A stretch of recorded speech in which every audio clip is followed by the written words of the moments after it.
लोकसभा चुनाव के नतीजों में कई बड़े राज्यों में बीजेपी को बड़ा नुकसान हुआ है। उत्तर प्रदेश और महाराष्ट्र के बाद राजस्थान में भी बीजेपी को 11 सीटों का नुकसान हुआ है। राजस्थान में बीजेपी बीते 2 बार से क्लीन स्वीप कर रही थी, लेकिन इस बार उसे बड़ा झटका लगा है। इन 11 सीटों में से 8 सीटें कांग्रेस तो वहीं 3 सीटें इंडिया गठबंधन के खाते में गई हैं।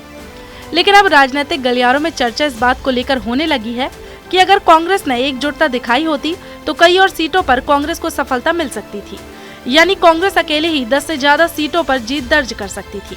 वैसे अगर आंकड़े उठाकर देखे जाएं तो इसमें कोई दो राय नहीं है कि ये चर्चा सच साबित हो सकती थी। तो चलिए आपको बताते हैं कौन सी है वो सीटें जहां कांग्रेस जीत का परचम लहरा सकती थी। शुरुआत करते हैं जयपुर ग्रामीण सीट से। जयपुर ग्रामीण सीट इस बार लोकसभा चुनाव में सबसे चर्चित सीट रही थी। कांग्रेस ने यहां से युवा अनिल चोपड़ा को मौका दिया था, तो वहीं बीजेपी ने राव राजेंद्र सिंह को मैदान में उतारा था। लेकिन सुर्खियों में यह सीट तब आई जब प्रधानमंत्री मोदी ने राजस्थान में चुनावी शंखनाद के लिए जयपुर ग्रामीण सीट को चुना था। प्रधानमंत्री की सभा के साथ ही इस सीट पर मुकाबला पीएम मोदी वर्सेस पायलट हो गया, क्योंकि अनिल चोपड़ा को पायलट का करीबी माना जाता है और उनके टिकट के लिए कहा जाता है कि कांग्रेस की बैठक में बड़ा विवाद हुआ था। इस सीट पर पिछले 2 बार से बीजेपी जीत रही थी। दोनों ही बार ये जीत का अंतर 3 लाख से ज्यादा था। इस बार कांग्रेस या कहे अनिल चोपड़ा महज 1618 वोटों से हार गए। अब इस हार के लिए जिम्मेदार बताए जा रहे हैं कांग्रेस के ही वो नेता जो कभी गहलोत के खास हुआ करते थे और चुनाव से ठीक पहले उन्होंने बीजेपी का दामन थाम लिया। जी हाँ, हम बात कर रहे हैं लालचंद कटारिया की। कटारिया 2009 में जयपुर ग्रामीण सीट से सांसद रहे थे। 2014 में कांग्रेस ने उनका टिकट काटकर सीपी जोशी को मौका दिया। 2018 में कटारिया ने झोटवाड़ा से विधायकी लड़ी और जीते भी, लेकिन 2023 में कांग्रेस ने फिर विधायकी से भी उनका टिकट काट दिया।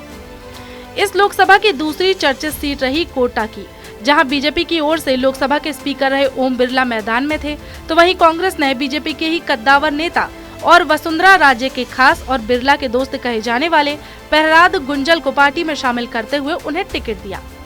प्रहलाद गुंजल कांग्रेस के टिकट पर चुनावी प्रचार में जुटे, लेकिन एक सभा के दौरान उनकी और गहलोत के खास मंत्रियों में गिने जाने वाले शांति धारीवाल के बीच हुई बहस सुर्खियां बन गई। ये सीट भी पिछले 2 बार से बीजेपी 2 लाख से ज्यादा अंतर से जीत रही थी, लेकिन इस बार उसका अंतर महज 41,974 ही रह गया। भले ही शांति धारीवाल के गढ़ में प्रहलाद गुंजल को बढ़त मिली हो, लेकिन कोटा दक्षिण और बूंदी विधानसभा सीटों पर मिली हार ने गुंजल का खेल बिगाड़ दिया।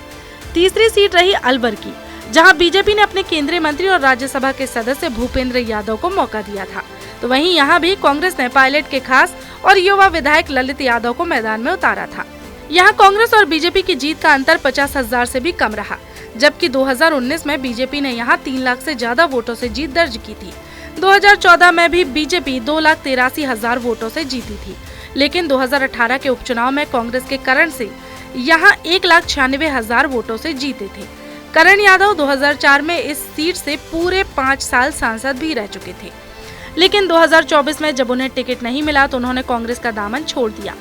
यदि इन 3 सीटों पर कांग्रेस की आपसी कलह नहीं होती और नेता छोड़कर नहीं जाते, तो कांग्रेस राजस्थान में अकेले दम पर दहाई का आंकड़ा पार कर सकती थी। इसके अलावा बीकानेर सीट भी है, जहां बीजेपी की जीत का मार्जिन पिछले 2 बार की तुलना में बेहद कम रहा।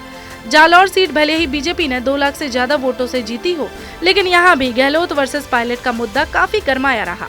अब नतीजे आ चुके हैं।